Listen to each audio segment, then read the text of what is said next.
এক বাবা তোমাদের জন্য এটা দিয়ে গেছে মা। উনি তোমার বাবার বয়সী হবে। হিরণময় পুরোহিতকে কিছু টাকা দিয়ে বলে, যাদের বিয়ে হচ্ছে তাদেরকে আমার আশীর্বাদ হিসেবে এই টাকাটা দিয়ে দেবেন। তাই পুরোহিত ছুটিকে বলে, তোমার বাবার বয়সী একজন উপহার হিসেবে তোমাকে দিয়েছে এই টাকাগুলো। ইন্দ্র বলে, মন থেকে তোমাকে আশীর্বাদ দিয়েছে, নিয়ে নাও ছুটি, ফিরিয়ে দিও না। পুরোহিত বলে, ওনার খুব তাড়া ছিল তাই বেরিয়ে গেছে। ছুটি বলে, ওনাকে যদি পায়ে হাত দিয়ে একটু প্রণাম করতে পারতাম তাহলে শান্তি পেতাম। অভি পুরোহিতকে বলে, আপনি তো পিতৃতুল্য মানুষ, তাই কন্যা সম্প্রদানটা যদি করে দিতেন তাহলে খুব ভালো হতো, যদি কিছু মনে না করেন।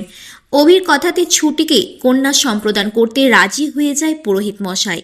অভি ছুটির দিকে তাকিয়ে ভাবে, মেয়েটিকে দেখে সত্যিই খুব অসহায় লাগছে, ওর বাবা পাশে থাকলে হয়তো খুব খুশি হতো।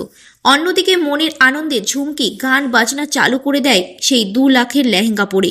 ঝুমকি বলে, বেচারি ছুটি আসল সত্যিটা জানতেই পারল না, এবার ঝুমকি হবে এবাড়ির মহারানী।